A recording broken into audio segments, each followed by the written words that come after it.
What's going on, bottom line viewers? It's Mitch here. After week number 7 of the 2020 NFL season, back again with another weekly NFL review, recap, and reaction to the biggest things, the biggest moments that happened in week 7. I'm going to break down the biggest storylines. I'm going to rant and rave about the biggest stories in football from the past week and break down everything that happened. Week 7, man, fascinating week, as most weeks have been this year in the NFL. But I feel like it's almost a little bit of a turning point in the season where we're starting to figure out who is legit, who the contenders are, who the pretenders are, and who the top teams are in football, who the bottom teams are, and maybe some of the dark horse teams as well. So in this review, we are going to talk about everything from the Patriots. Are they finished? To the Detroit Lions picking up Everson Griffin in a trade. Also, Stefan Gilmore could be on the block in New England as well. Talking about the NFC, the cream of the crop, Tom Brady and the Tampa Bay Buccaneers, as well as the NFC West, a division that I seemingly can't figure out. Who is the best team? Who is the worst team? We're going to talk about my order currently for that division and how I see it moving forward, and a lot more. I mean, there was a huge game in the NFC between the Titans and the Steelers. We're going to talk about, okay, Steelers won. Are they legit as a Super Bowl contender? So there's a lot to discuss in this video. There's a lot to go over, recap, review. So before I do, make sure you do Gronk spike that like button as Gronk continues to tear it up in Tampa Bay. Don't forget to subscribe to The Bottom Line View if you haven't already for more NFL content and weekly NFL live streams. Every single Tuesday night, I come on here, I rant, I rave, and discuss the week that was in the NFL. Also, comment your questions, comment your opinion. Whether you're watching this live or you're watching this tomorrow on a Wednesday or you're watching this on a Thursday, whatever it is, let me know your questions about the NFL or the way that you see it, your opinion in the NFL right now after week number 7. What did you see from week number 7?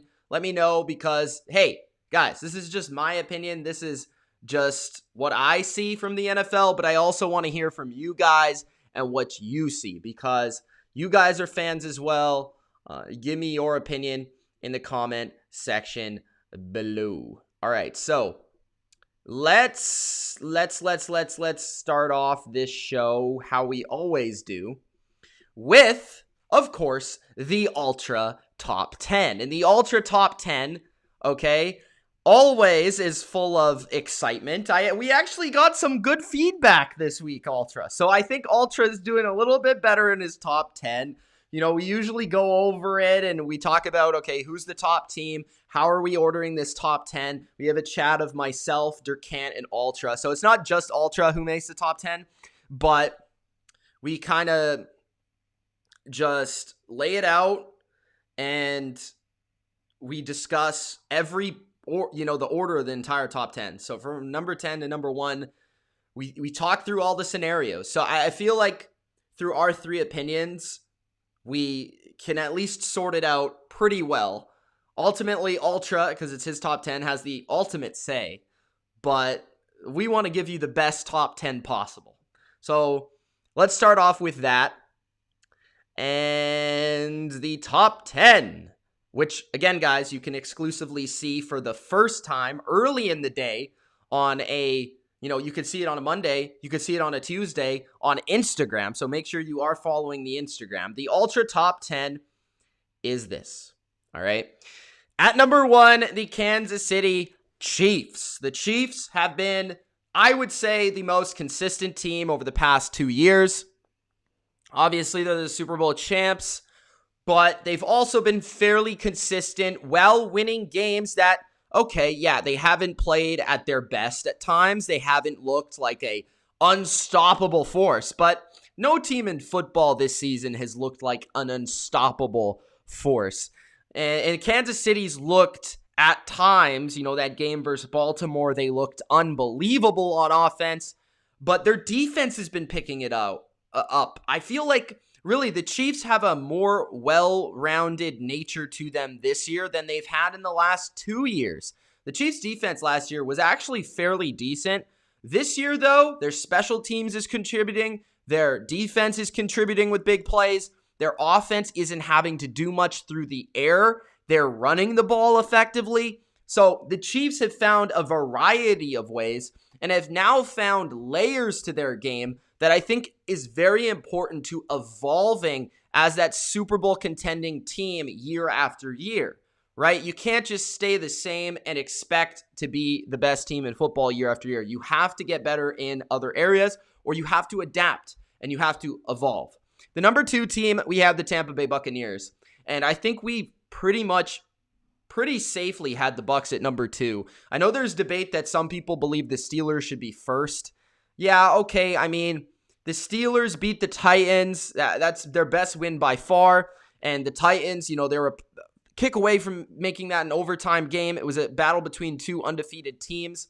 But the Steelers did impress me last week with how they were able to jump out to their lead. They are a well-rounded team. In my opinion, they're the most well-rounded team in the AFC.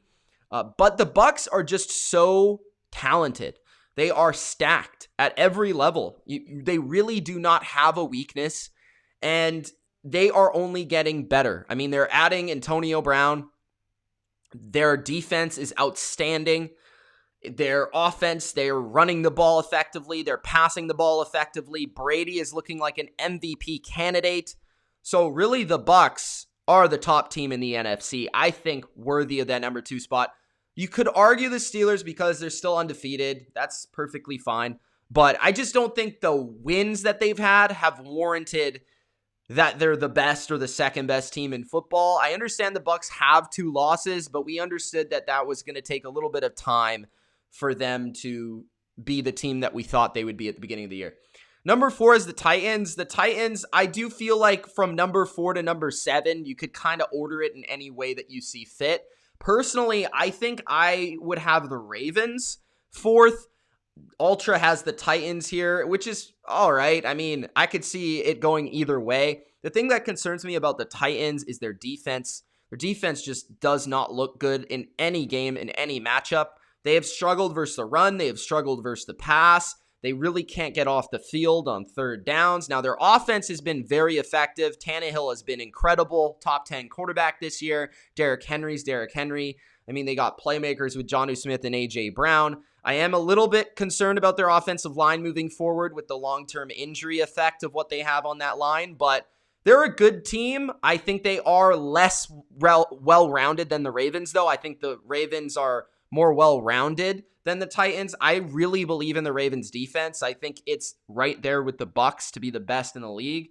And their offense, yes, is not what it used to be, but they're still one of the top rushing teams in football. They still have Lamar Jackson. They're going to beat and cause problems for a lot of teams. You can't just look at how they played versus the Chiefs and base your ranking off of that game because they do not play well and match up well with the Chiefs. But they match up well with seemingly every other team. Now, the Seattle Seahawks and Packers, I would personally put the Packers over the Seahawks because, again, I feel they're the more well-rounded team. I think the Packers have a better rushing attack. I think they have a better defense.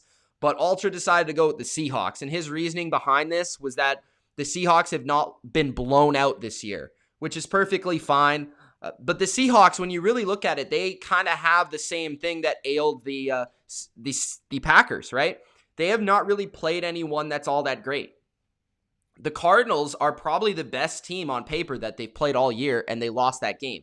So you do have to wonder the legitimacy of the Seahawks as a true contender in this league when they are so flawed, right? They are a very flawed team. They have an incredible quarterback, and he is able to kind of mask a lot of things, but they are a very flawed team. The Packers, solid, another bounce back, big performance from Aaron Rodgers. Devontae Adams, awesome. We knew that was going to happen versus the Texans. Rams, Saints, Cardinals. You could argue maybe the 49ers in that mix as well.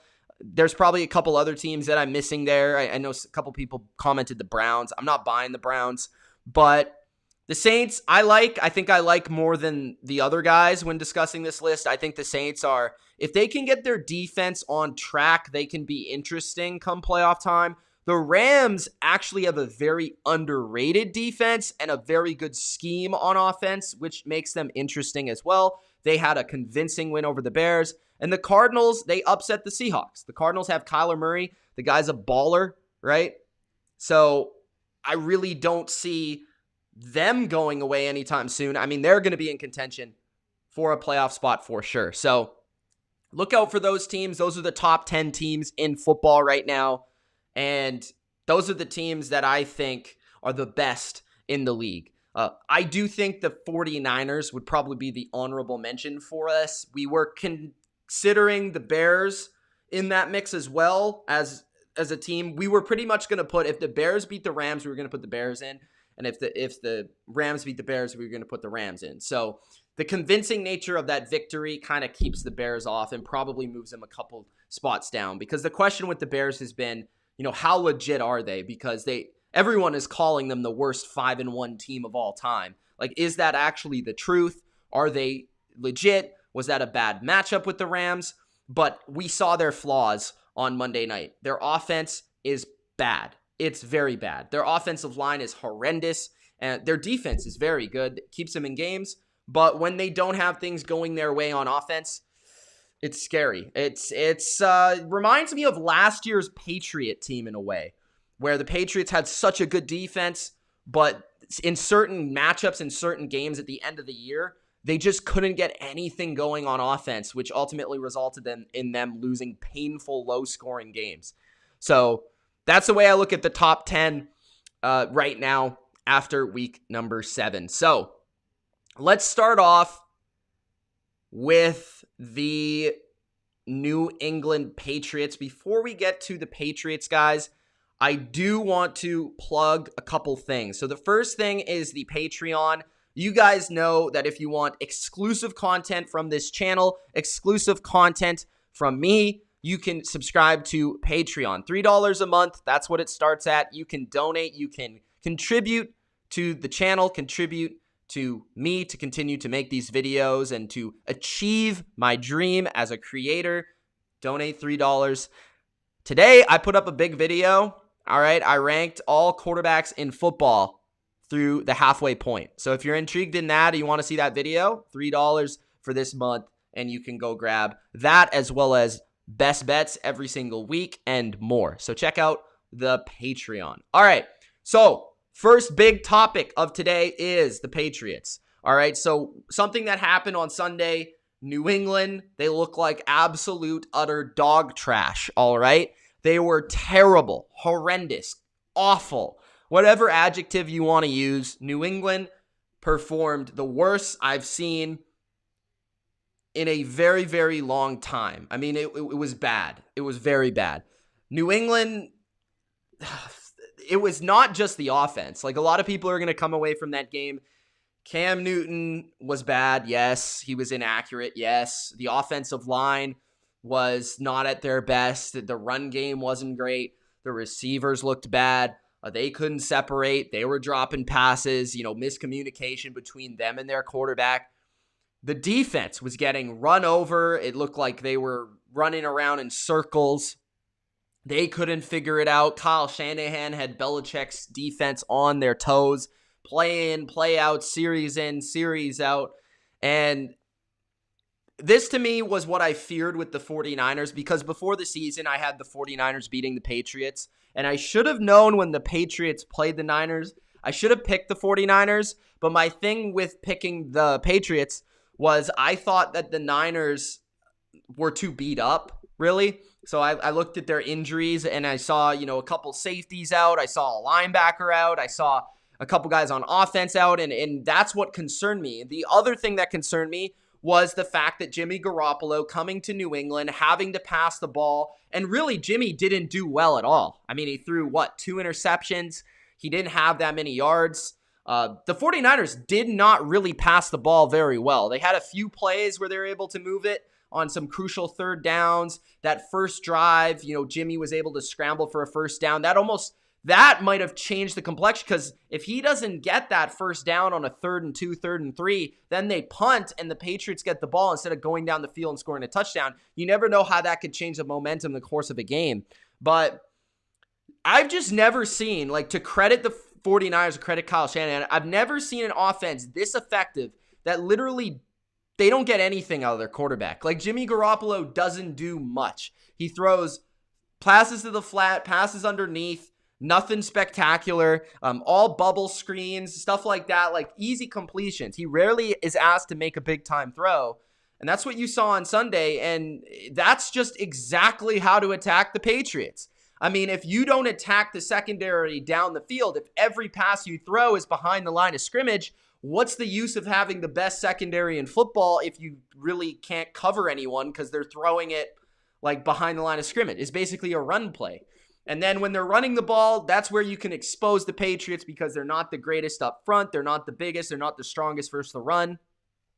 So when you have a creative coordinator like that who can find ways to expose the scheme of Belichick and keep them on their toes from that degree, then you're just talking about, okay, a team that relies on their defense to win, and their offense is put in situations where they have to pass the ball because their run game isn't great. And then that's where the game gets out of hand.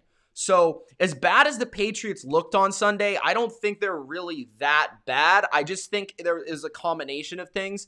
The game spiraled out of control, and their offense, it really does need to figure it out. There's no way around it, but they're not as bad as they looked on Sunday. There's reasons that game went the way it went. I think we are underrating the 49ers going forward a little bit. I mean, they got back on track versus the Rams. You just saw the Rams beat the Bears pretty convincingly. So obviously, that was more 49ers last week than it was Rams being bad. And then New England's just not a good matchup for the 49ers. It's really as simple as that. When you look forward, I think we're going to be able to track the games that New England is going to be successful in. I think they're going to be successful when they are playing teams that are stronger at passing the ball than running the ball, and they're stronger when they can run the ball. If New England is not able to run the ball on offense, they're going to have a very long day. And when on defense, teams are able to stay balanced and they're creative and they can really dissect you from multiple levels, whether that's, play action, whether that's just the creativity of a coordinator like a Shanahan, which there's not many of those in the league, and then they're able to really run the ball and overpower them, then that's when they're going to get dominated. That's when they're going to lose these matchups. But in games like this one coming up versus the Bills, I'm not necessarily sure if I'm going to pick the Patriots to win, but they have a way better chance of playing a team like Buffalo, where the Bills can't run the ball. We've seen this. The Chiefs literally, I think, just played the pass the whole game, and they still couldn't run it. And then on the flip side, they are not a good run defense. So New England is an average team. That's what they are. And in average teams, they win matchups that they can win, and they get destroyed in matchups that they will get destroyed in. This is no longer a team that's going to walk in, no matter who they play, into Gillette Stadium and just beat them because they're the Patriots and because they're better. This is a team that needs certain matchups to be successful, and that is truly the note of an average team. So to answer the question that is on the title of the video, are the Patriots done? Not necessarily. I think they can compete moving forward. I think they'll be relevant down the stretch, but that is because they're playing bad. They're not playing bad teams, but they're not playing elite teams. They play the Ravens. They'll lose that game, but outside of that, I mean, they play the Bills twice, which they match up well with. They play the Jets twice. They play Miami again. They play the Chargers and the Rams, which I don't think are, bad matchups. They play the Cardinals, which again, a team that they pass the ball, they don't run the ball, and their defense isn't great. So they play a lot of teams that they match up fairly well with. They play the Texans as well, which is the same thing. They can't defend anybody, and all they have on offense is passing. So their matchups actually, fare well for them heading down the stretch. But I do feel like if they got the wrong matchup in the playoffs, they would just get wrecked. Like the first game, they would lose by, 20 points. So it really depends who they play. Then again, a team like the Chiefs, they just seemingly play very well against, and they could make that game really close. So it's kind of funny. I think a lot of people are looking at this game as a disaster because they don't think the Niners are that good. But it just so happens that the Niners are just a terrible, terrible matchup for New England, and I should have known that coming into the game. So, again, to answer the question, the Patriots are not done, but they're certainly nowhere near as good as we thought they could be, or they're nowhere near as good as they've been in the past, to clarify that answer. There is a certain commenter that left me a comment yesterday. I don't know. After the Patriots lost, of course, because that's how it works. They don't comment it before the Patriots lose, but after. So I kind of got to respond real quick. So he was basically saying that I was an idiot for picking the Patriots, even though they were favored in the game, first. And second, he made it seem like I can never pick the Patriots. Like, guys, I just got to answer this. Not to this one individual, but just to everybody in general, all right? I don't pick the Patriots in every game. I pick the Patriots when I think they will win. Okay, I don't pick them just because I want to be right when I pick these games. I don't want to be wrong because then people get on me for being wrong. So when I pick games, I want to be right. I don't pick it out of bias. I don't pick the Lions because I like the Lions. I don't pick the Bucks because I like the Bucks. I don't pick the Patriots because I like the Patriots. I just pick the game the way I pick the game. So people saying that, get out of here. I just need that. Let that be known so I have a clip on YouTube that I can refer them to when this happens again, because I know it's going to happen again. But, man, seriously, though, I thought they would win. I was wrong. Sorry, I was wrong. I'm sure you've been wrong once before. All right. There is something going down in New England right now, which is Stefan Gilmore. He is apparently, no one knows for sure because Belichick hasn't come out and straight up said it, but apparently Stefan Gilmore is on the block, or he has been in talks of being traded. That's kind of what's been floating around. Now, this could have been something as simple as, hey, Belichick, what would it take to get Stefan Gilmore? Like, after they lost to the 49ers, someone called up Bill that's in need of a cornerback. It could have been Seattle. It could have been Green Bay. It could have been Detroit. It could have been anybody. And he answers the phone, and they're like, oh, I'll give you a first-round pick for Gilmore. And it could have been as simple as Belichick saying no, or maybe, talking about it to a certain degree. But you never really know with those rumors. But where there's smoke, I got to talk about it, because this is a guy that was the defensive player of the year last year. He's one of the top corners in the game right now. And obviously, he would help any team that he would go to. Now, I feel like he's better in systems where he is allowed to be the man-to-man corner that he is supposed to be. Now, that's not to say he can't play zone coverage, because he certainly can.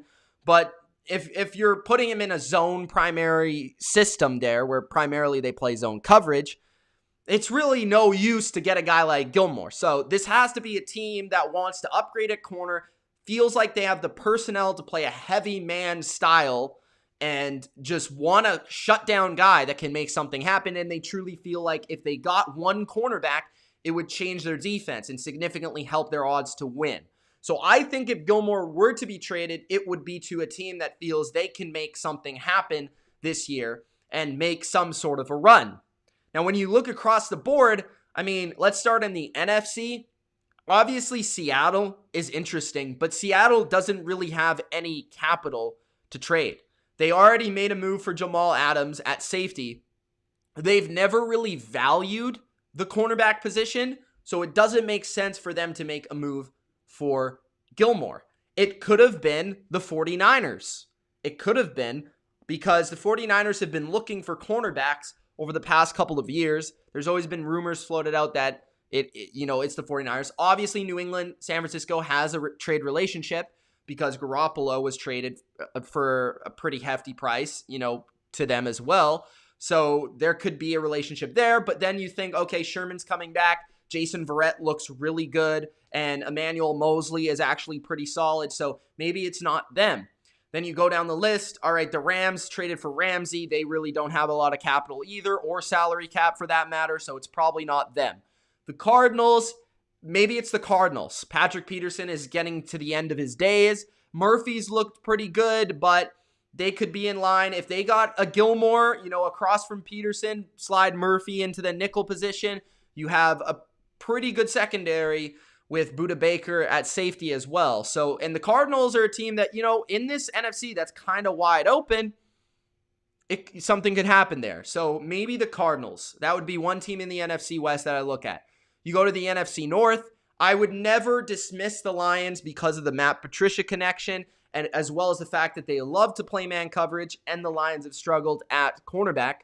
But maybe it could have been the Lions. Maybe the Patriots said no to Matty P and Bob Quinn, because then they went out and they traded for Everson Griffin, obviously only for a 6th-round pick, but they made a move immediately following the rumors. So it could have been the Lions. The Bears, I don't think so, because they just spent high capital on a corner. They have Fuller as well, and they're pretty good in that area. If they make a trade, it would probably be for a quarterback or an offensive player. The Vikings are not in any contention, and the Packers I could see. A lot of people are floating out the idea of the Packers wanting a receiver, and they weren't in the AB stakes, and maybe they could be in like the low, like a second receiver if they could get one of those type of guys, possibly. But if they were able to get a Gilmore on the opposite side of an Alexander, that defense would completely change, and they would be, really, really, really good. So maybe I wouldn't rule the Packers out. They also feel like they're one of the top teams in the NFC, and they're having to compete with teams like Seattle and Tampa Bay, who obviously have good receivers. The NFC East, forget about it. And the NFC South, Tampa Bay doesn't really have the money. Plus, they don't really need cornerbacks. Then you look at the Saints. Yes, obviously the Saints, they are in the division of the Bucs, as well as this is probably Drew Brees' last season. And they've been really bad on defense, especially versus the pass. So if they could get somebody like Gilmore in there, that would be a game changer. And the AFC, I don't think New England would trade Gilmore to Baltimore or Kansas City. So you'd rule that out. Then you look at the other teams, really, the Steelers, maybe. I don't know. They've been pretty aggressive, especially, trading a 1st-round pick for Fitzpatrick. That is their biggest weakness on defense, and if they were to get a Gilmore, it would pretty much make their defense the best in the league, if it's not already. And the other teams, they're not going to trade them to Buffalo. So those are kind of the teams that stick out to me as potential teams that could get them. Maybe the Colts, but I don't think so. So maybe the Titans. I guess the Titans would be the other one, right? So because their pass defense hasn't been great, and obviously they have Patriot ties as well. So that would be interesting. But those are the teams that stick out to me if this move were to happen. And for the price that it could happen, it would at least have to be a 1st-round pick, if not more. So it could be two, a 1st and 2nd, a 1st and 3rd for Gilmore, because, he's in his prime right now. And if you're a contender, you're probably willing to give that up. So look out for that. It could happen, it could not, but it's at least worth exploring and worth talking about. Let's get to the next topic. The San Francisco 49ers. So I talked about this a little bit in the review of the Patriots game, but I do kind of need to make note of it, and throw it out there. The 49ers, I think, are probably the team in the NFC that I look at and I say, okay, we kind of forgot about them a bit, but they could be really interesting down the stretch, because I know everyone's looking at their injury report like they're super beat up, but I said this a couple of weeks ago, right? This is a team that if they get healthy at the right time, they're dangerous because they are extremely talented. And when you look at outside of Tampa Bay, I mean, they're probably just as talented, if not more talented, than any team in the NFC still. They have a wizard at coach, and they got a lot of talent on offense with Kittle and Debo and Ayuk and the running backs, and the offensive line solid. The defense is getting better with the secondary actually being the main good part of that defense right now. They can stop the run pretty well. Their linebacking core is awesome. I feel San Francisco could actually be a team that sneaks up on people and makes a run to like the NFC Championship. They, to me, could be like this year's Vikings team where maybe they enter as like a wild card, but they like shock one of the top seeds in the wild card because they are super talented, and it just takes one game to put it together. So in a wide open NFC, like, could you see, I'm sure you could, San Francisco as a wild card going to Green Bay and beating the Packers? I mean, we saw them destroy them twice last year. That's not a good matchup for the Packers. We've seen San Francisco beat Seattle last year. I want to see this matchup this week, but I think they match up fairly well with Seattle as well. And that's, the Saints, they'd be in that game. The Rams, they'd be in that game. They beat the Rams already. The Cardinals, they'd be in that game. So the only team I think I would outright say is the favorite over the 49ers in the NFC is Tampa Bay.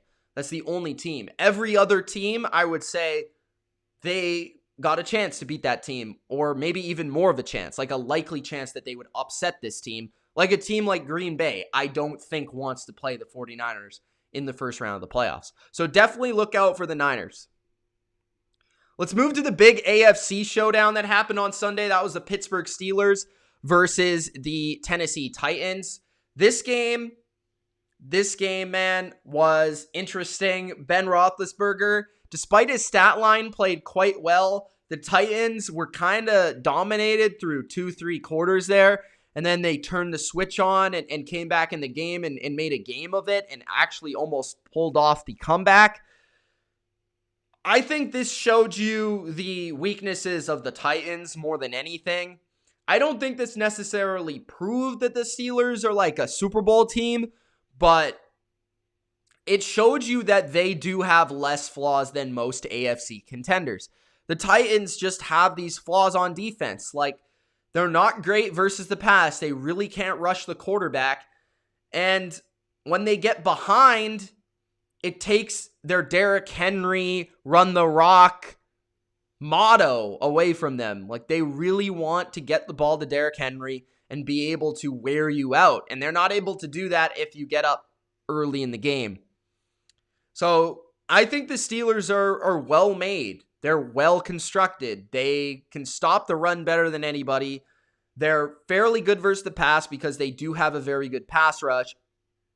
Their offense, Ben is still really solid. He can deliver to those 3 or 4 playmakers he has at receiver. They're not a great running team. Their offensive line isn't as good as it used to be, but they can still get the job done.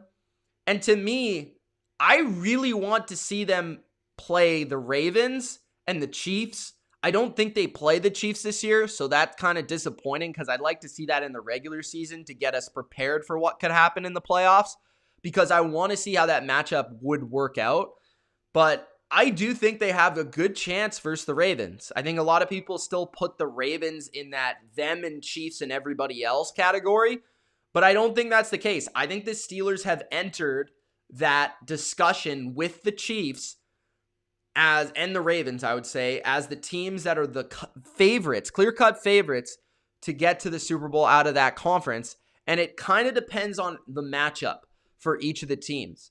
I do think the Chiefs would beat them, but I'm not like 100% sure about it. That's why I want to see it. And the Ravens, I think that's a really tightly contested, low-scoring football game. So I'm looking forward to seeing the first of the 2 matchups this season, this weekend.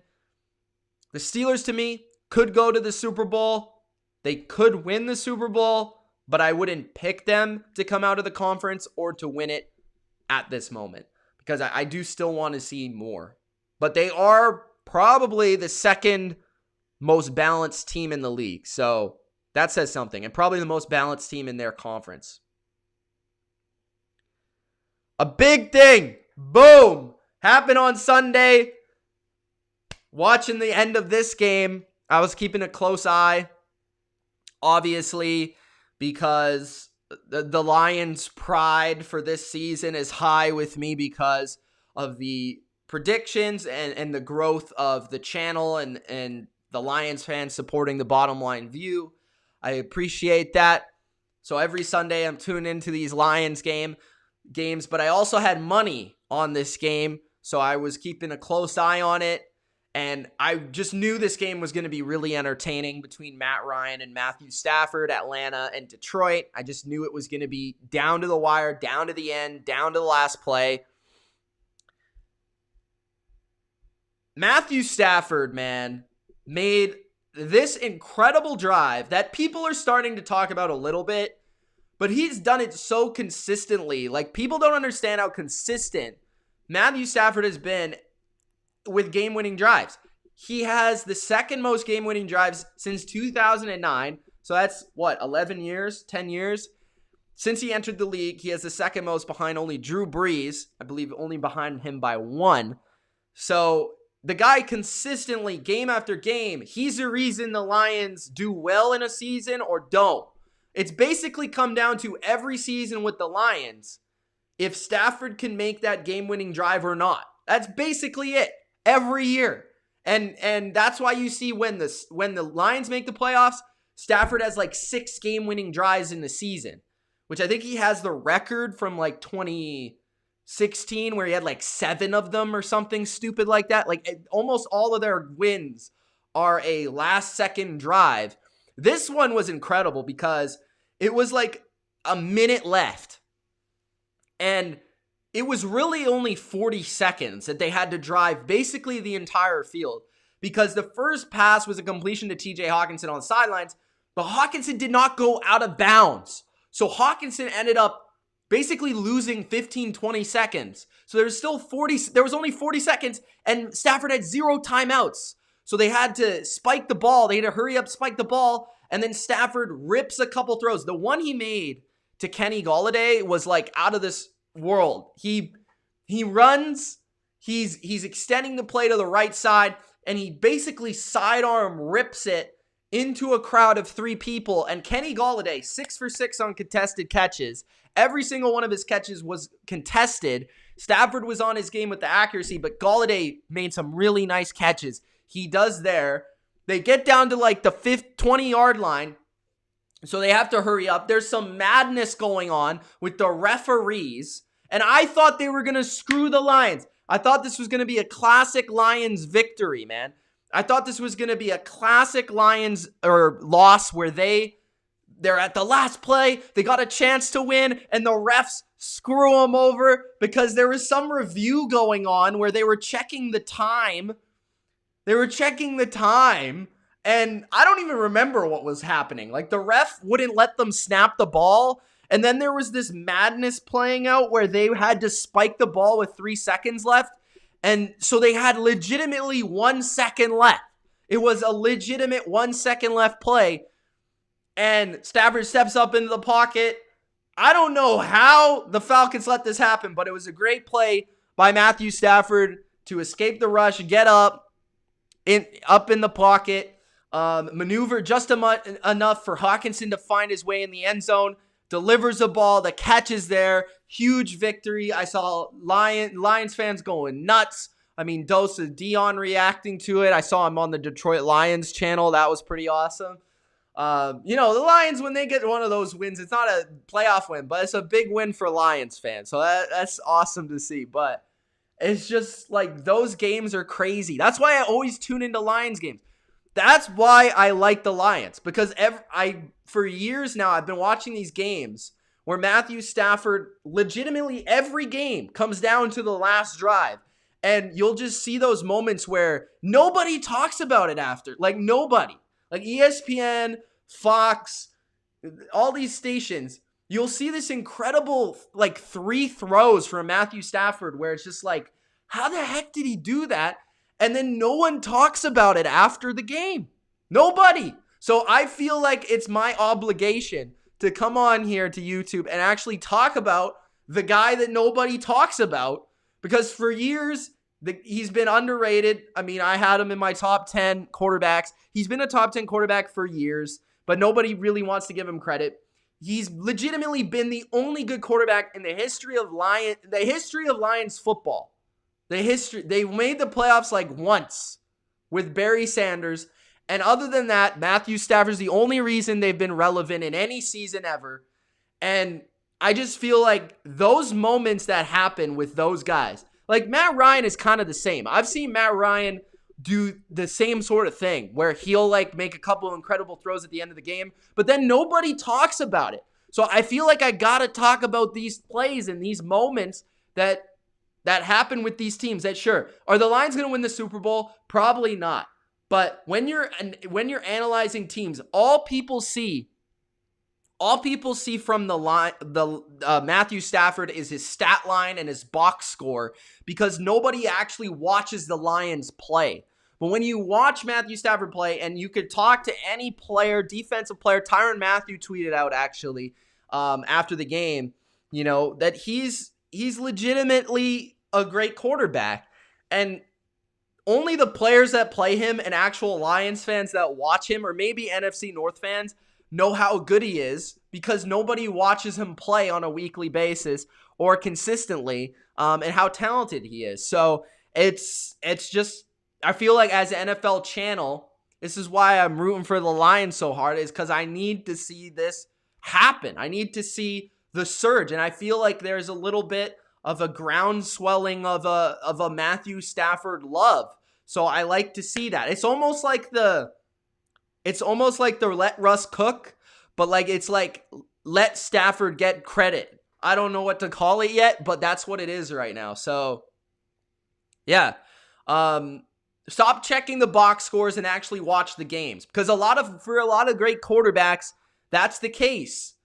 There's going to be a time where 10 years from now, 20 years from now, when people forgot how well Tom Brady played, they're going to look at his 2003 season and see that he only threw 28 touchdowns.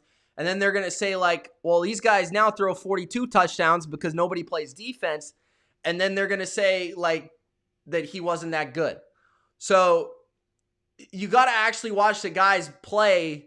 You got to watch, if you're a younger guy and you've never seen certain guys play, you got to go back and watch them and see the talent and see the throws, because not everything you see in a game is the stats, is indicated by stats. And that's true not just for quarterbacks, but it's true for a lot of players and in every team sport. Like a guy could do something that is very little and minuscule, but is a big deal to winning the game. So like a defensive tackle is a huge example of this. A defensive tackle could wreck an entire play, but he doesn't get a tackle, he doesn't get a sack, he doesn't get anything on the play that would say that he is a great player. But if you actually watched him play, you would know that he was a great player. So I just feel like that needs to be recognized, because in this sports landscape right now, where everybody is a fantasy guy and everybody just looks at the stats, there's players that just fly through the cracks. And there's players and quarterbacks that often carry teams and don't get credit because their stats, they're not leading the league in touchdowns.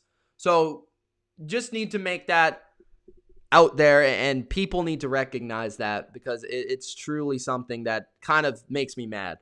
So Sunday Night Football madness. All right. We have the Arizona Cardinals and the Seattle Seahawks. Oh, I forgot actually.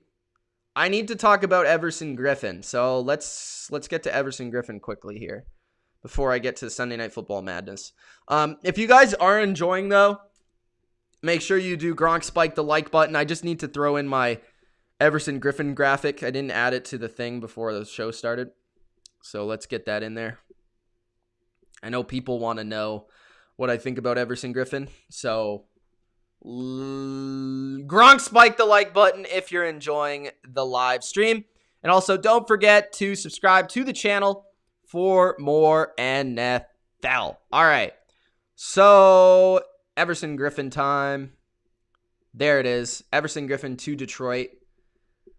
So Everson Griffin has been probably one of the top defensive ends in football for the past decade. Obviously, he's a little bit older now. He's about, I don't know exactly, I want to say 32-ish, but I'm spitballing that. Let me know what his actual age is. Confirm it for me. But Everson Griffin was on the Cowboys this year after a long career in Minnesota where he was pretty dominant. He was a regular 8 to 12 sack kind of guy and a really good edge rusher. Powerful, quick, twitchy, just a really good athlete, a Viking edge rusher. Like they seem to grow on trees out there, but he's got a little bit of a edge to him, a toughness to him that really made that Viking defense a lot of fun to watch over the years. This move is awesome for the Lions. They get him for a 6th round pick. I actually remember seeing buzz that the Lions were going to make a play for him in the offseason. So it's really interesting to see that they made a trade for him now. And this was something that I was actually tweeting about and I was preaching about. The Lions needed a pass rusher. Like, it didn't have to be like Aaron Donald or anything like that, but just a guy that can get to the quarterback when they need a guy to just win a one-on-one and win a pass rush rep and just get to the quarterback. Every team needs a guy like that. It doesn't have to be, the greatest edge rusher in the world, but I feel like the more valuable guys, the more valuable way to build a defense, in my opinion right now, is build through your secondary and find those value rushers that you can find. And the Patriots have done that year after year after year under Bill Belichick. They had guys like Chris Long or Jabal Sheard or Rob Ninkovich or these guys that were really good, and Adrian Claiborne was a long line of those guys. Like, they were really good on 3rd down when you just needed to get a pressure. You needed to get after the quarterback, and it didn't always show up in the stats, but Everson Griffin is that kind of guy. He can win a one-on-one rush. You can align him on the edge. You can align him inside as well. We've seen that from Minnesota. I think he's primarily going to play on the edge because the other thing I wanted to see from Detroit was get some athleticism on their front, which I think this actually makes Trey Flowers better because I think far too much we've seen Trey Flowers play on the edge where I think he needs to play more in the inside because that's really where he's dominant as a pass rusher. And I'm not saying he hasn't been good for them. He has, but this kind of allows more versatility and depth to that position and allows their 3rd down pass rush to be a little bit better. And I do feel he's going to be more of a situational player for them. He's going to be like a Chris Long was for Patricia's defense in 2016. A veteran edge rusher who's still got a little bit of juice left, but is a contributor. He's not an every down player. He just comes in there and does his job and just tees up and goes versus the quarterback when he knows it's going to be a pass. Like, that's going to be Everson Griffin. He might play occasionally like on rundowns because he's still a good player, but that's probably why they got him. And that is going to be his role. In terms of, how good is he right now? Like, I think he's still solid. I don't think he's like a top 10, top 20 edge rusher. He had 2.5 sacks, I think, with the Cowboys through 6 games, I want to say. So he had, an all right start, nothing great at all, but his numbers don't look great. But I think he's still at least a top 40, top 30 even maybe pass rusher. And the older you get as a pass rusher, the more you need those rest reps. Like, the more you can't play every snap. And I think part of the problem for Dallas was they lost a lot of their depth at the defensive line, and they weren't able to traditionally do what they like to do, which is play a lot of players on the defensive line because they didn't have the depth. So it forced Griffin into a lot of snaps where they didn't really necessarily want to play Everson Griffin on every snap. So Griffin now is just going to be put in a role where I think the Lions have a decent amount of depth up front and they don't need to play him on every down to where it's going to make him more effective when he does come in the game. Because the older you get, the less tank you have in the gas, or the less gas you have in the tank. Sorry. So you need to be able to use that when you really need to. All right. So let's get to, I've seen a couple of the questions. I know a couple of Lions fans in here. I saw, do I think the Colts or the Lions will beat the Colts? Well, I'll let you know tomorrow if that's the case. Apparently something crazy is going on in the chat. What's going on in the chat right now, guys? Did Nick do something? What did Nicholas do?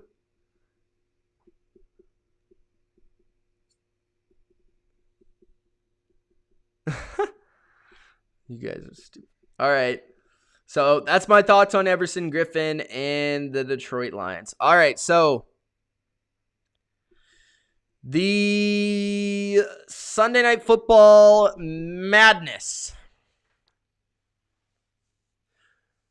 So you guys are crazy. Nicholas, what's going on? Oh, Nicholas is getting a fight with all the Lions fans in the chat. That's not a good idea. They come out of nowhere. They come out of these pockets, man.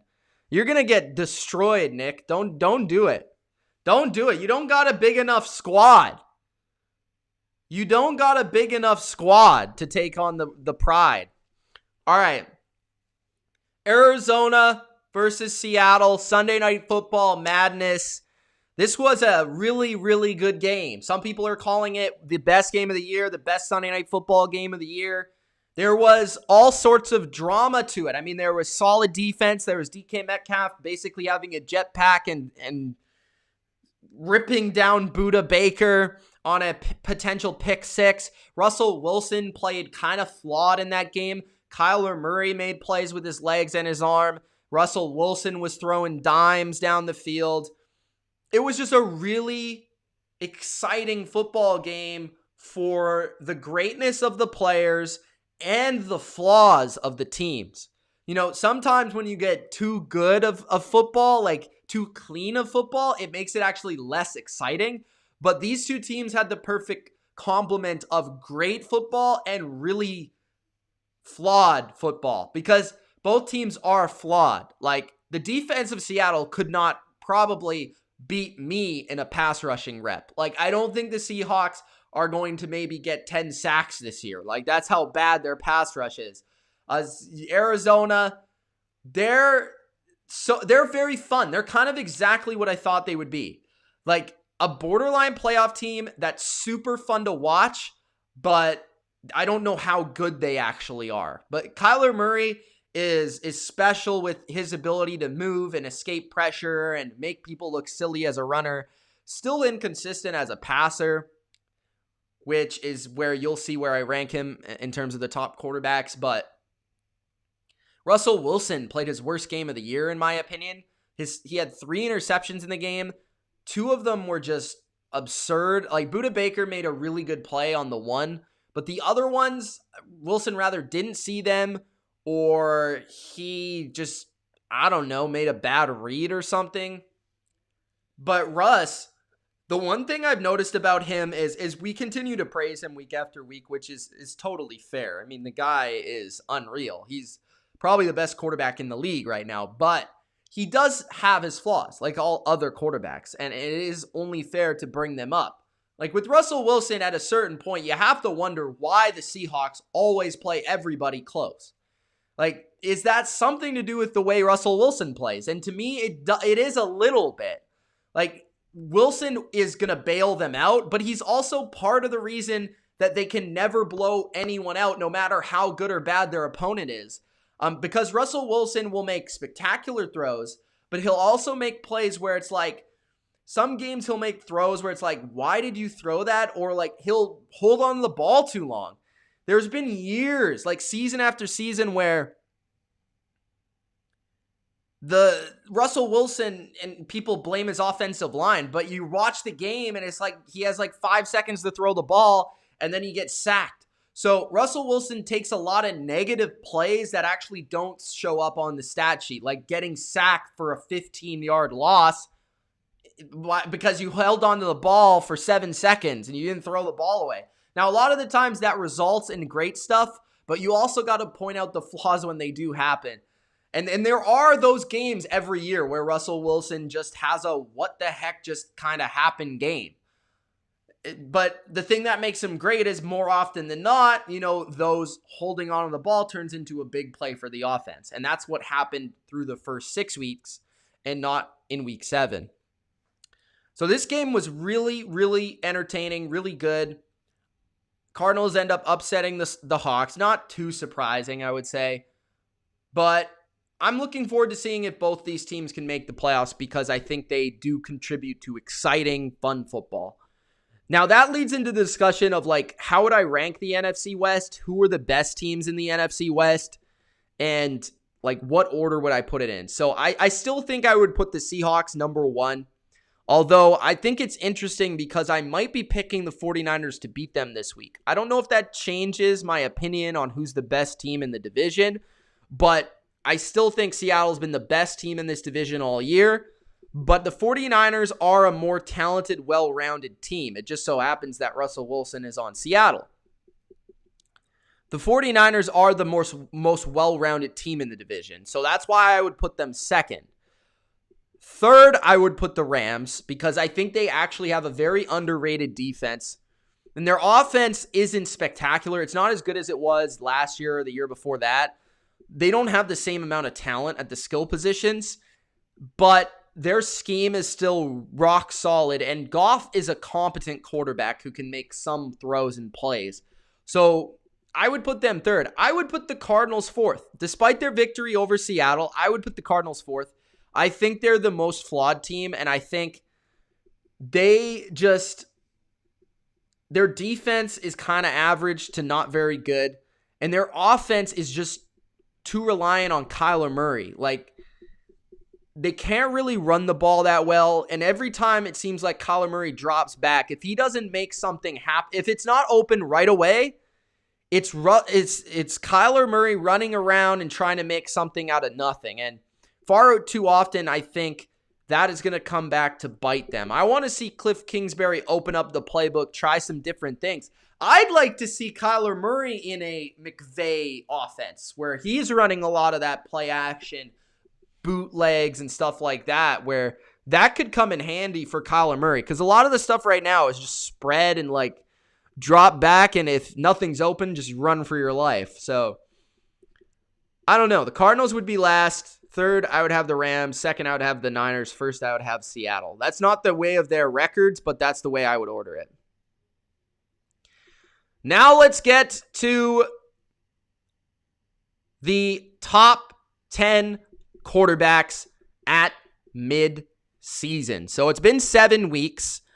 A big part of my channel over this offseason and for basically the duration of it has been ranking players and you guys reacting to my rankings. Rankings are very fun to do for me. I love doing rankings. I love putting effort into, watching the players, studying the players, and seeing who the best players are and putting them in order. And this year, as in any year, it changes, right? So these are my mid-season quarterback rankings. These aren't the same from my start of the season. These aren't the same as the end of the season. It won't be the same. These are the mid-season. Through 7 weeks, who have been the best quarterbacks, and who do I think has the best combination of talent and production so far this year. And basically the way I always rank my quarterbacks is if I was the coach or the GM, in what order would I take the quarterbacks right now if I had the ideal team and ideal system for them? So let's take a look at the top 10 quarterbacks right now. So at number 10, and you can get the entire list exclusively on Patreon. I'm just going to give you the top 10 here, but I actually did rank number 1 to number 32. It's already on Patreon, so if you want to check that out and you want to see where your quarterback lands, go to Patreon. Starts at $3 a month, and you can get the 1 to 32 quarterback rankings.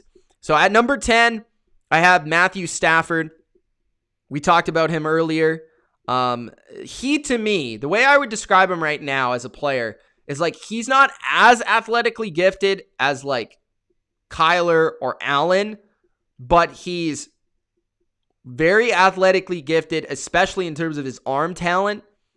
he's probably a top 5 arm in this league, and the way he can deliver the ball off platform, on the move, in the pocket. He's probably a top, I would say, at least top 7 pocket passer, but he might be top 5. And then he's smarter than like an Allen or a Murray. So he's got like that mix of he's a veteran where he is good situationally and he makes good decisions most of the time, but he's not quite as smart as like a Brady or a Rodgers or a Breeze.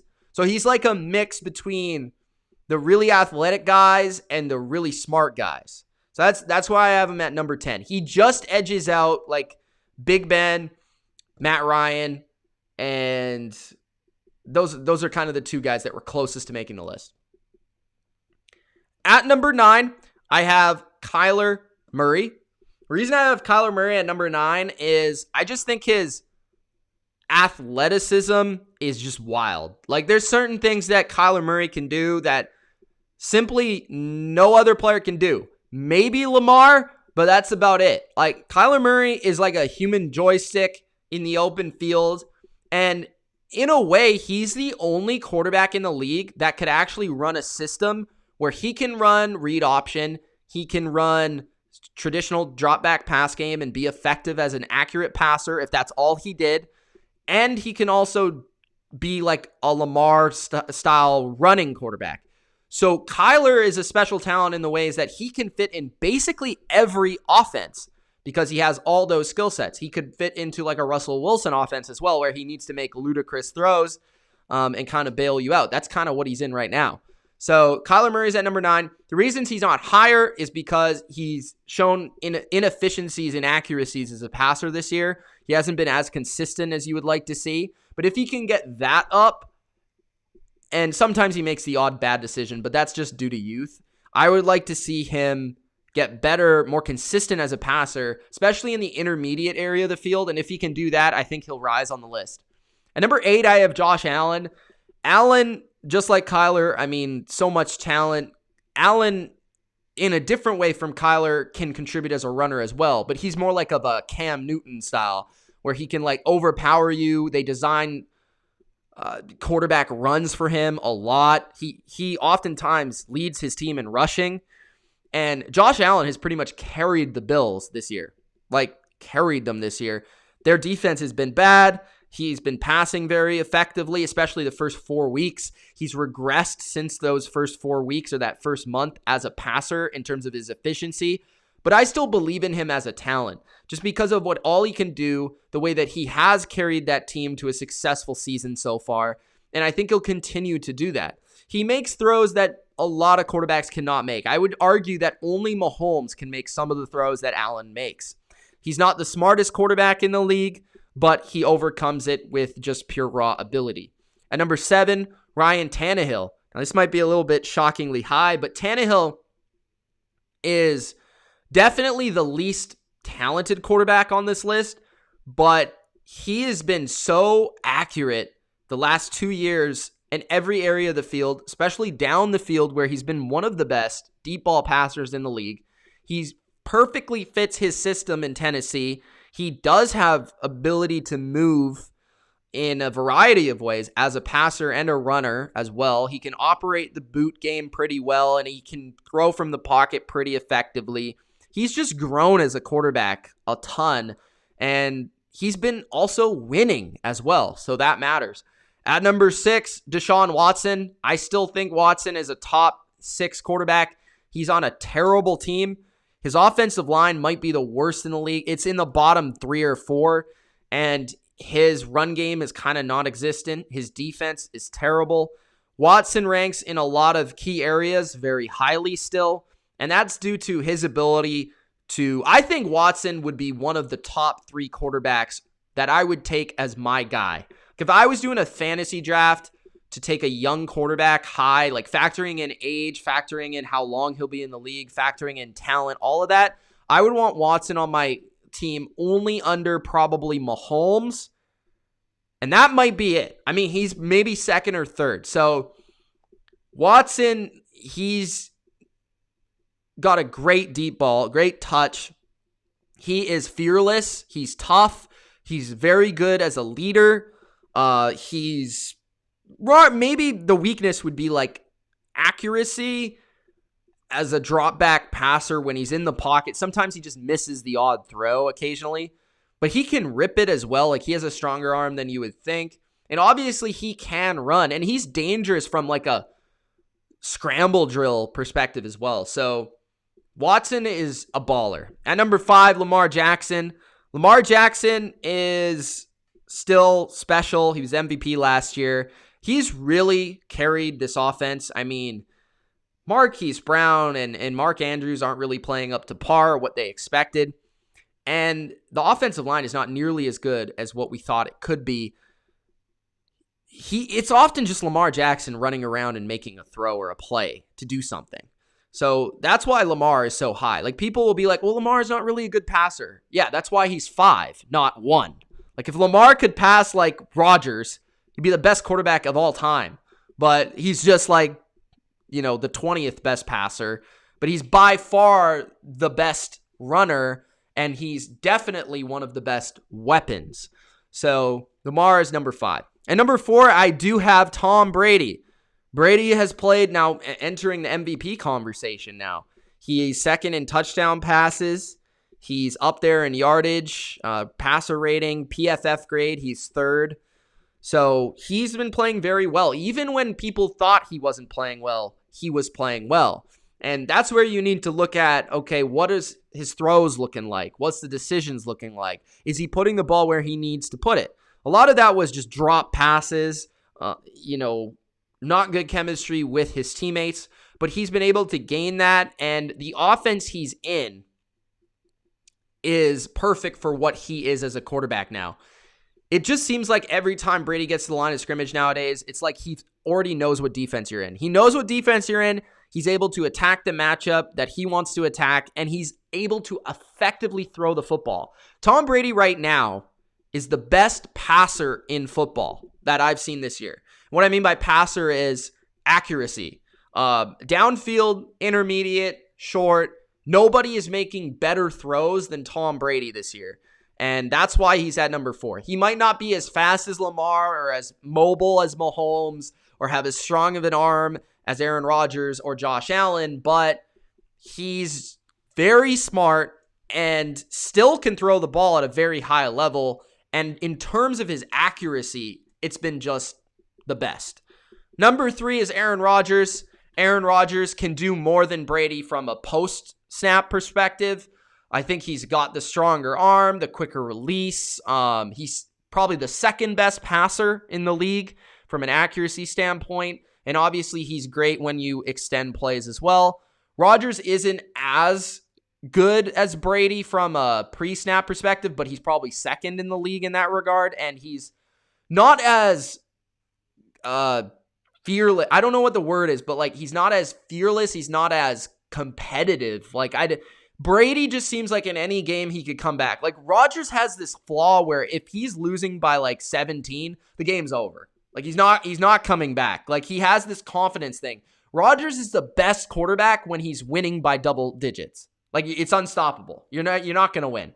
But when he's losing, you can get in his head. And that's something that you can't do with Brady. But from a physical standpoint and from an every down standpoint, if you had to put Brady on every team and Rodgers on every team, it's more likely that the teams with Rodgers would succeed better. At number 2, Patrick Mahomes. Mahomes is still awesome. There's no way around it, but he has not looked as good this year as he has in the past. He's been showing kind of what his flaws are. That's like running into pressure, not always making the right decision, holding on to the ball too long and trying to make a big play when he could just take the check down. He can still throw throws that I've never seen anyone else make in the NFL. Like, Mahomes is the example of a guy that does things that coaches would say you should never do, but he gets away with it. And that's kind of what Patrick Mahomes is. Like, a quarterback would watch his tape and then try to replicate what he does and get picked off or like get sacked or something. But Mahomes does stupid stuff that it actually works. It's reckless but effective. That's the way I would describe it.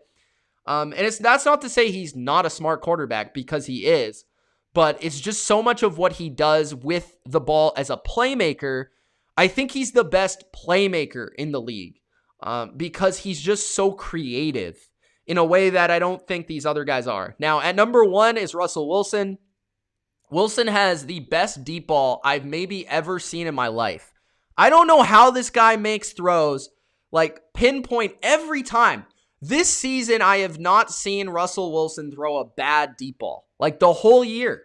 It's like right on the money, undefendable pass. Russell Wilson, where he's better than Mahomes, is he's able to, his pocket presence is outstanding. Like his ability to like hide behind a lineman and do like a little Roger Staubach spin move or like something like that where he just escapes for one more second. Like his difference to me between him and Mahomes right now is he's having to do more for his team, first off, because he has a worse defense, a worse offensive line, a worse receiving core, a worse coach. But all of that helps Wilson to make him a better player because he's having to do more.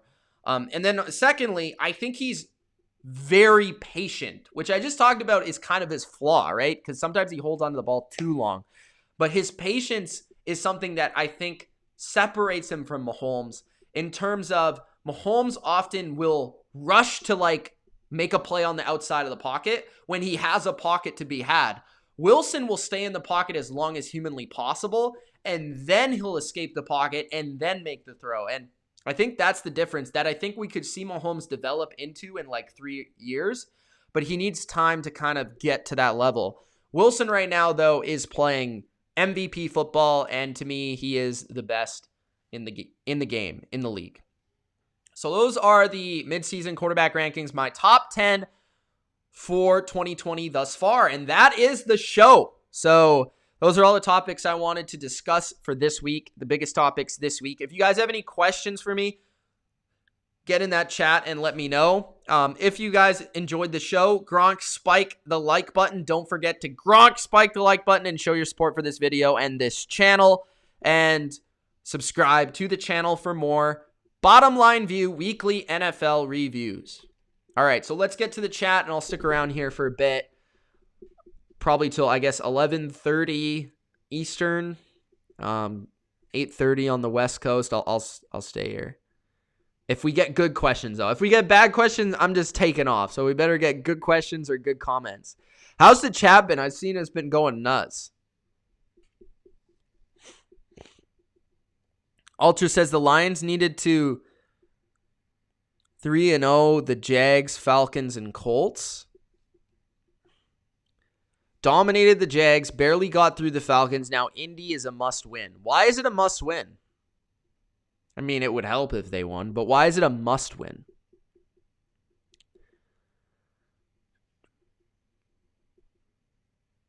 Damn, MT Gamer says, why would I like the video? That's sad.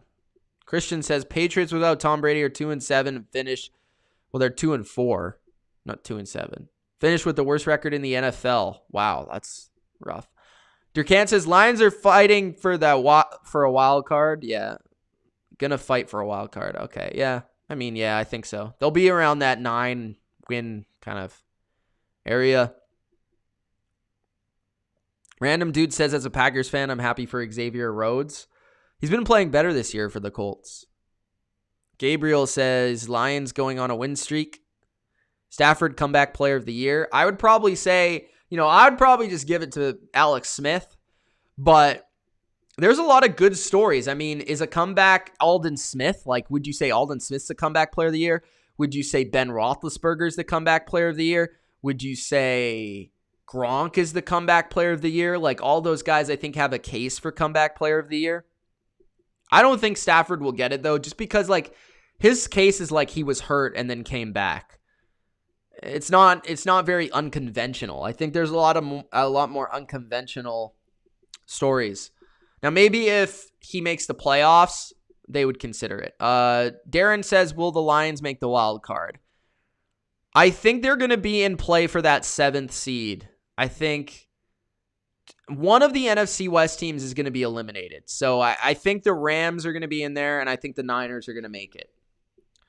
And the Seahawks, obviously. So then you have basically the Bears, the Saints, and that's it. So the Lions would be like that team that is maybe outside looking in, but they definitely have a chance, especially if the Bears fall off.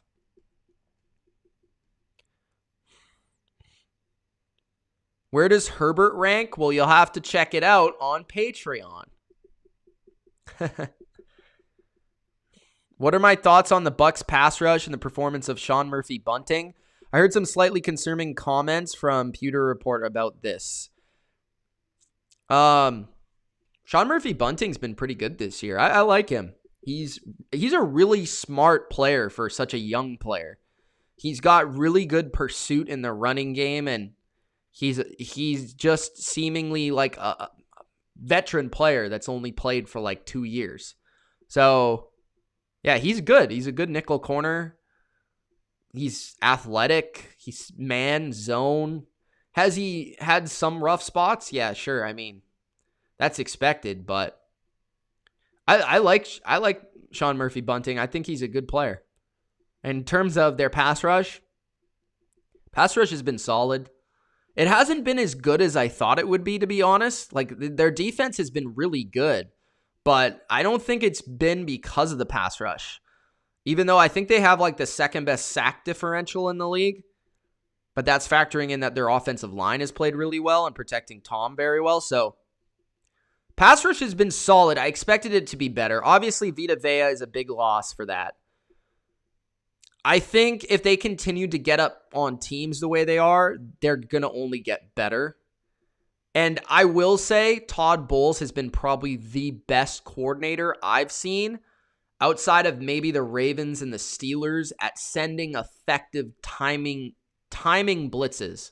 So I like blitzes when they're timed well, and the Bucs have been really good at that. They've been really good at mixing in the blitz, not living off the blitz, but mixing it in when they need to, and that was especially the case when they played the Packers.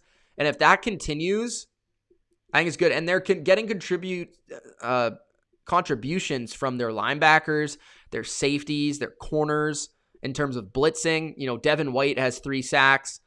Antoine Winfield's getting sacks. Whitehead's getting sacks. So they're all contributing as pass rushers, as blitzers, and I think their defense has been awesome. But I do think it's been a little bit more on the secondary and the second level with the linebackers than I thought it would have been going into the season. I thought the reason they would be great on defense is because of their pass rush. Although I like the secondary. Anybody that watched this channel knows I like the secondary during the offseason. But I just thought that they would dominate up front, kind of leading to solid secondary play. But it's actually been independent. You know, they can cover and they can get after the quarterback when they like. Nicholas Gill with his top 8 quarterbacks. Rodgers at 1, Brady at 2, Wilson at 3, Murray at 4, Mahomes at 5, Tannehill at 6, 7, Lamar, and 8, Watson. Bilo says, Lions are all on board to contend after trading for Griffin. Surprise. Unlin didn't know about the trade. I think you kind of knew they were all in this year because this is like Patricia's year. Like, if he doesn't do something, if they aren't at least 8-8, I don't think he even has a chance to come back. If they have a losing record, he's going to be fired. So knowing that, and Quinn as well, so knowing that they're in power and they could use that player in a key spot. And I think they also look at the NFC and they say, hey, you know, we might not be the best team in this conference, but it's kind of wide open. Like, we could win a playoff game this year. You know, who knows? So I think if they can continue to improve on defense the way they've been improving, and you add Griffin in there and you get healthy in the secondary, yeah, they'll be an interesting team, and a hard out, I would say. I wouldn't necessarily pick them to go very far, but I think they'll be a tough game for a lot of teams. Coach says Gilmore is Raiders bound. We'll see. He also says Wilson MVP. Yeah, so far I would say so. Although Brady's creeping up and Rodgers getting that stink of the Bucks game out of there maybe helps.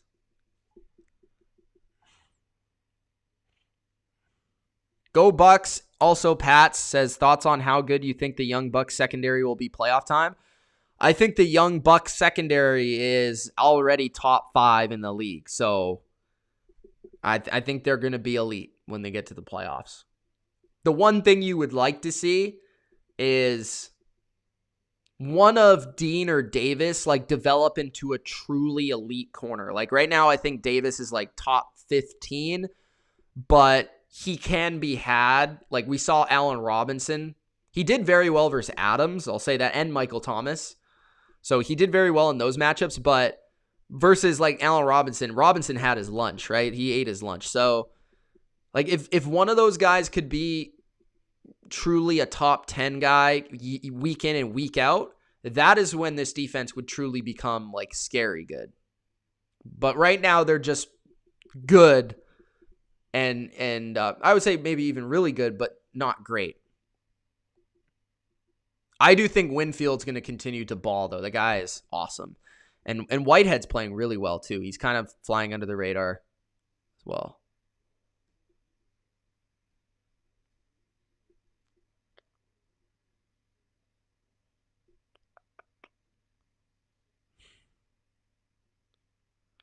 Don says Mitch Belo thinks Indy is a monster team. Really? Indy is fine. I don't see them as a great team. Durkant says, Mitch, the tight end video coming out today. Appreciate you taking the time to do it, by the way. No problem. Yeah, it could come out tonight. I recorded it last night, so and it's already on YouTube, so I just got to post the link in Patreon. I just figured I'd give it a little bit of space between the quarterback video and the tight end video. So, yeah, I could post it. It doesn't really matter.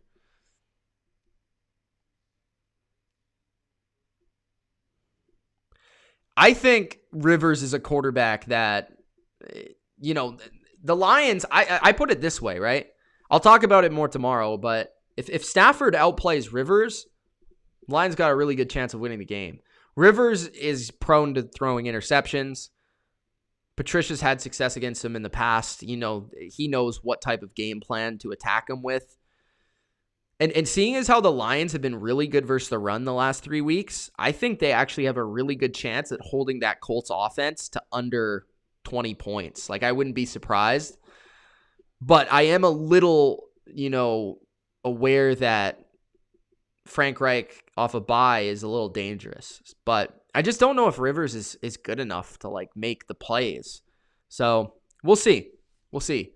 But hey, you got the better quarterback. That's for sure. And your team's playing with more momentum. So that's 2 things. Devin White is a stud, yeah. Talk about the Bears sucking and they will lose their next 3 games. Okay, let's check the Bears. The Bears were awful yesterday. It was very difficult football to watch. It was classic Bears, though. I don't know how Bears fans consistently watch that, to be honest with you. Let's take a look. So they're 5-2.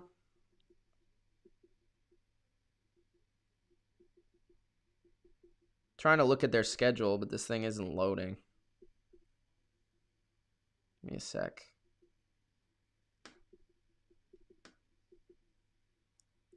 Damn, man. Come on, load. All right. So, they have the Saints next week, which I think they can win that game. It's at home. It's an interesting matchup. I'm not sure who I'm picking yet. I haven't decided. But they definitely could lose. I think they'll lose at the Titans. And then they play the Vikings, which they should beat the Vikings. Bye week, they'll lose to the Packers. And they play the Lions. That's a huge game. Texans, they should beat the Texans, but Deshaun Watson could pull off an upset. They could lose to the Vikings once this year. They'll beat the Jags, and then they play the Packers. So I think they'll win one or get swept by the Packers. They'll lose. I think they'll lose the next game versus the Lions because they shouldn't have won the first one, to be honest. Then they lost. They'll lose to the Titans. So I don't know how many losses that is. They could lose to the Saints. They could lose to the Texans. So, I mean, the Bears are one of those teams where they play such a weird style that they make it all just ugly football.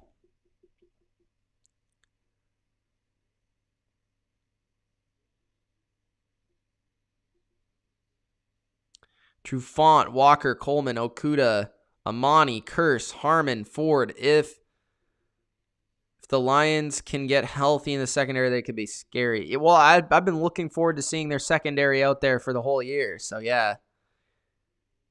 Jake says, get a Gronk spike with him in a Tampa uniform. People keep saying that. Eventually, I'll get it. Turcan says, Mitch watches college football tape like a zombie before the draft. That's actually true. I watch zero college, basically zero. I'm like a super college casual fan. I'll watch the playoffs and stuff like that. But then I just watch the tape of the college guys. So I really don't know who anyone is until the draft. 2 weeks before the draft starts. Yeah, the Colts run game's been terrible. So the Colts offense is bad. It's not good. Jose says, do you think Miami is a few pieces away from being an elite team? I would say no. I think they're still a good ways away from being elite. I think they are a few pieces away from being good, being a playoff team. But they made a quarterback switch, which is just weird. I don't know why. I think that honestly tells you what they think of their team. I think it tells you that they think they're a solid team, but not good enough to make the playoffs, and they want to take one more year to get there. So, Miami, you should be looking forward to playoff aspirations in 2021, I would say. Tampa Arise says, can you see a Titans-Bucs Super Bowl? I mean, I could, but I doubt the Titans make it.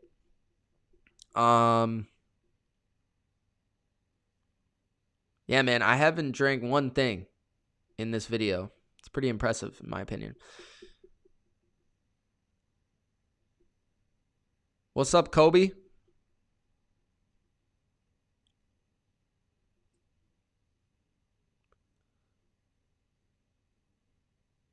What is it? Winris says, Brady's playing lights out now. I wish he can play with the Bucs for at least 2 or 3 more years.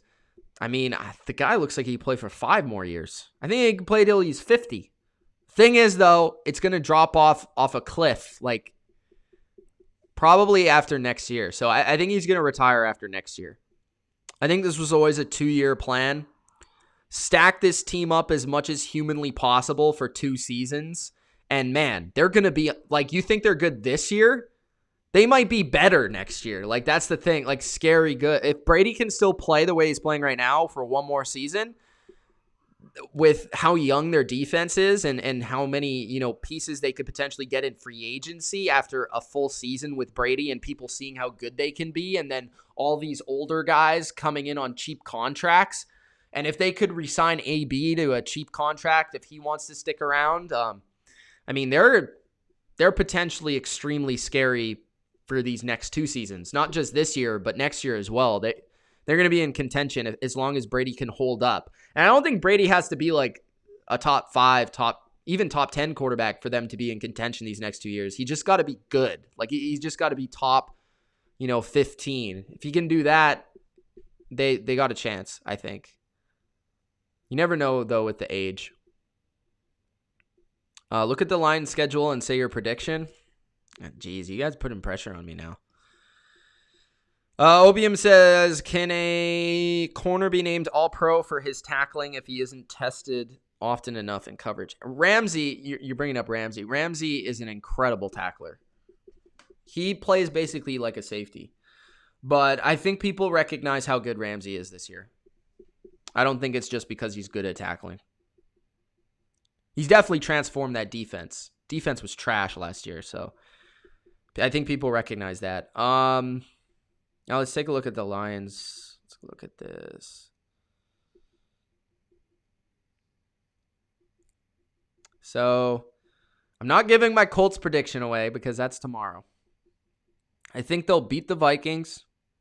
They'll beat Washington. They'll beat Carolina.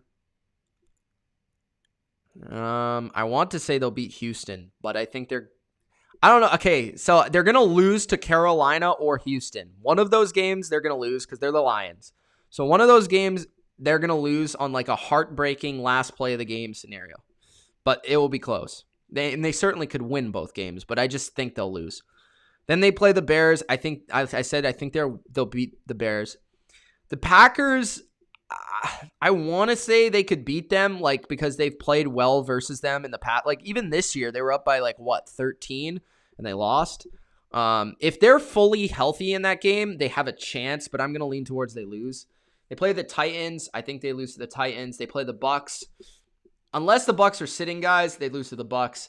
And then they play the Vikings. They'll beat the Vikings. So, 1, 2, 3, 4 more losses. So that would mean, what, they're 9-7? So I think they're 9-7, 10-6, maybe 8-8. That's probably their range of outcomes. They're 500 right now. They could, I think they easily get to 500.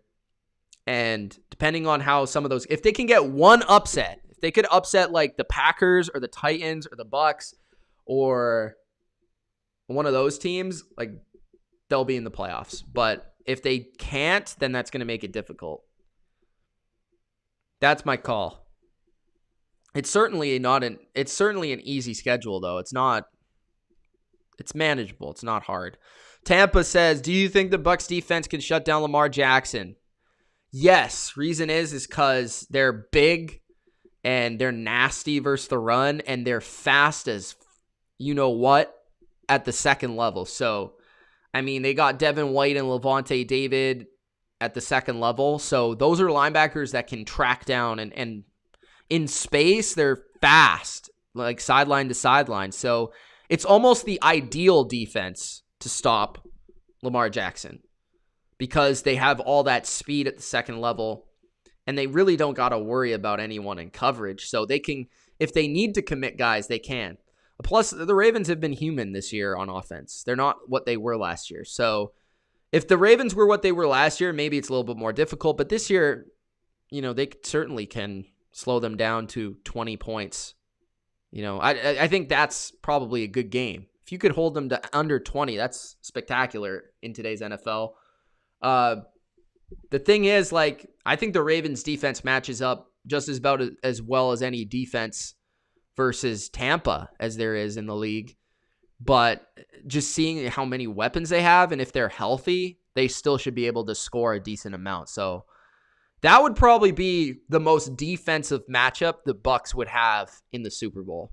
Any other game would more likely be a shootout. The Chiefs would probably be like a high 20s kind of game. I don't know if the Chiefs would stop the Bucs at all. The Chiefs would probably fare well versus the Bucs defense, but you never know. Then you look at I think they would beat the Titans by 20. I mean, the Titans, if they don't get Derrick Henry running, and that defense is so bad, the Chiefs at least have a competent defense. The Titans have a terrible defense. So in a Super Bowl in Tampa Bay, they would beat the Titans by a lot. The Steelers, that is difficult because, they would torch the secondary, but they would need to, that front would cause a couple plays. The Steelers front seven would get to Brady a couple times getting off the field, right? Punts. So, but then again, I'm not scared of the Steelers offense. They're decent, but they're nothing special. And Ben under pressure is more likely to make mistakes than Brady. So I think they probably win, but that's I think they would win by 10 or 7 to 10 points, but nothing too crazy there. Who else is there in the AFC? Those are the main teams in the AFC. In the NFC, you're talking about Packers and in Seattle and maybe San Francisco, maybe New Orleans. I actually think, as crazy as it sounds, New Orleans is actually maybe the toughest team they would play because New Orleans knows them the best. They're in their division, and Sean Payton is just awesome.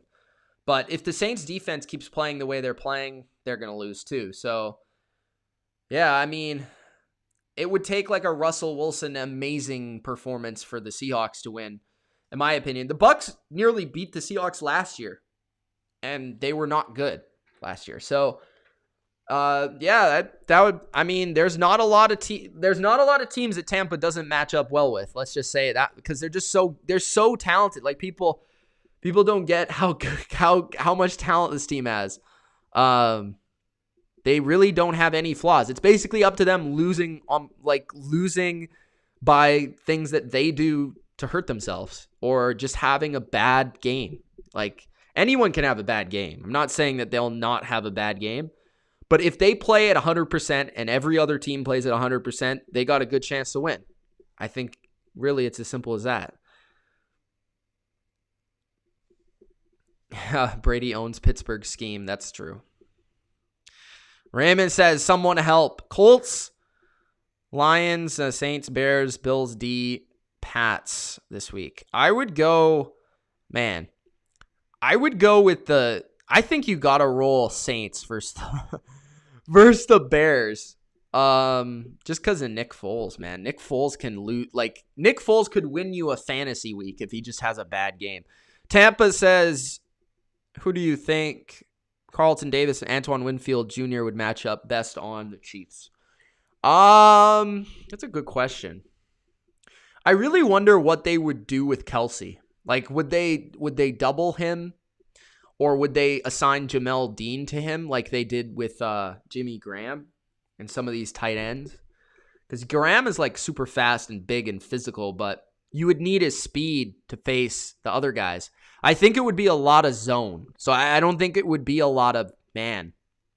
I think they would play it probably similarly to how they played Rodgers. You know, a lot of like who's coming, who's going kind of defenses, like confusing Mahomes up front and then just playing zone behind it so that they don't get beat for the big play, and then just hoping your pass rush gets there. That's the thing with the Bucs. It's a different style. I think they would lean towards the Chargers, 49ers style of things, where instead of like a Patriots style, where Patriots are like playing all coverage and man-to-man, and the Niners and Chargers, how they've fared well versus the Chiefs is just pass rush and play zone. But the Bucs have more speed than a 49ers defense did. So like, if you had to like put matchups on the field, I think Davis would probably play Watkins, and I think you would have Dean or Murphy Bunting on Tyreek, and then Winfield would play as a deep safety. I don't think he would play one-on-one with anyone. Maybe Kelsey, but I don't think so. So I think they would double Kelsey a lot and have one of those linebackers on him too. But we'd have to see. It would be interesting. I think it would be a primarily zone coverage kind of game for them and just dominate up front. But the good thing about the Bucs is, like, the Chiefs, the way they played versus the Bills, you would not be able to do that versus the Bucs.